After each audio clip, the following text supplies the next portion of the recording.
What do we think of this? Yeah. Not a lot. I don't quite understand why they've got the holes, so when it rains, you get rained on. It's really nice, actually. More of a range of shops, Probably wouldn't spend more money in here because the place is quite nice. especially clothes shops.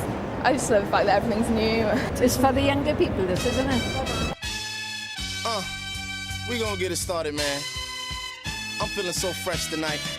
How much I spend depends on the week, really, what's coming up. But probably on average, about £10 a week. 25 to 30 pounds. Whatever you wanna do, you know what I'm saying? But, In Primark. I didn't always have it like that. We didn't always have it. £50. You know what I'm saying? So, this is what we had to do to look fly, you know what I'm saying? This is how I used to get it in. Hey, yo, I used to go to the mall with $40 a hand. It ain't matter at all, cause I could go see my man down at South Square Mall working at J. Riggins. Oh no, manager leave, he let me cop for the low. Private space that the public can use. You're free to do what you want. You can stroll around, providing you do things within certain limits, like go shopping. If you're not shopping, if you're hanging about, say you're a young person hanging about, chances are you're going to get moved on. You become part of the spectacle of the public. The first time I went there, I was really struck by all the walkways and the different levels they have, and the way there's lots of gangways that kind of lead across from various bits onto other bits. Up, down, left, right. Very much the one thing that you can see, apart from the shops, obviously, is other people moving about, and so you get to see this kind of public being performed in front of you, which you become part of because other people are looking at you, but at the same time, there's no real contact there. You are just part of this kind of crowd, this enacting performance of a public. But there's actually very little interaction or that kind of public activity that can take place there. For instance, the seats, they've constructed the seats very carefully so that they're kind of facing away from each other, and they're certainly not places you can do more than just rest for a few minutes in the middle of shopping. They're certainly not sociable spaces. So what you gradually got was the cloning of city centres right across Bristol. And here we have a brand new, spanking new shopping centre. But you look at the names behind it: Hardy Ailey's, London, Plavins, Carla Chio's, Raymond Blanc, Bloomsbury, Moulton Brown, Madley. These are not local names anymore. Particularly in the 80s and 90s, about how they're very homogenous and they all look the same and they all deaden local space. One thing they've tried to do very acutely in Cabot Circus is they've mixed a lot of textures of building styles.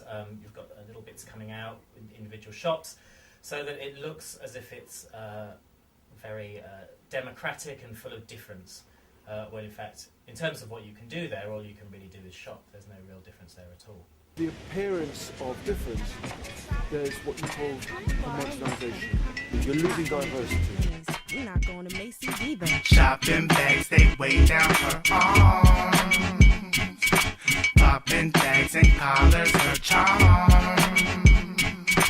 All them things she got from you.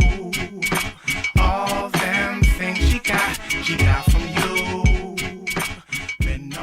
What makes us keep wanting to consume is an insecurity.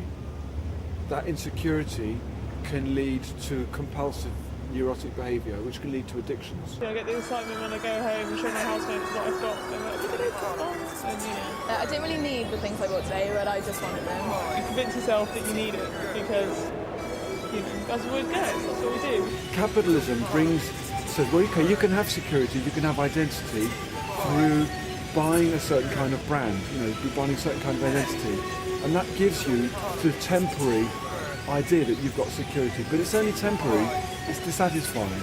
So it's pseudo-security, so you're going to buy more stuff to give you that sense of security.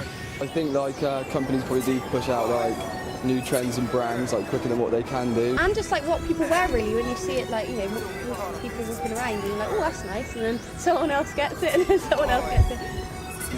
Just to keep up with the trends in fashion, so by buying new things, just always in the link. Especially we're controlled by our own appetites and impulses, because that's what capitalism is designed to do, is accentuate our need to, our desire. Advertisers have a deep insight into human psychology. They know about our makeup, they know what we need. They're informed by Freudian psychology. And so they spend millions and millions on advertising, so we're bombarded by images all the time. And unless we're aware of it, we will accept these images, which are about keeping up with the group. You know, they're about the fear of not being part of the group.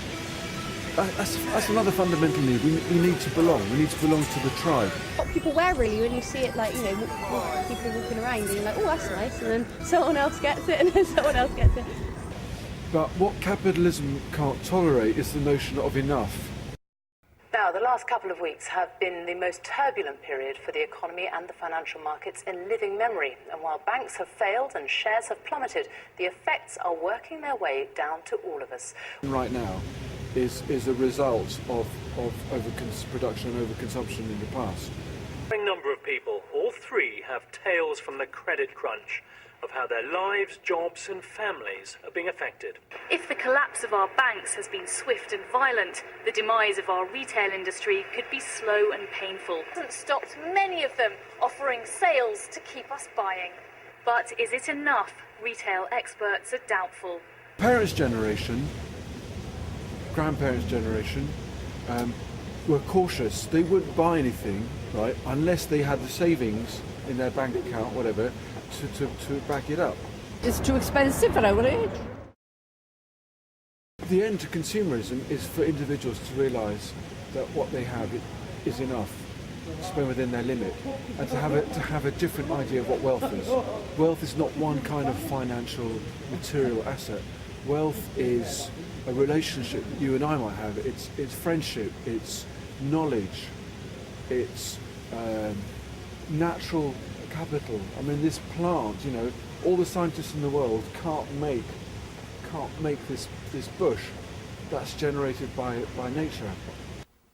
I think in the West, our identities are so bound up with what we buy, and we express ourselves in terms of what we buy so much that there can't really be an end to consumerism apart from environmental degradation and world ecological collapse. Identities that can shift from one day to the other. But what I think there will be is different types of consumerism. There is an end to consumerism if we realise it. But if we're only thinking in terms of human society and economic worries, then we're just going to go round and round in circles, chasing our tails, and there'll be no end to it.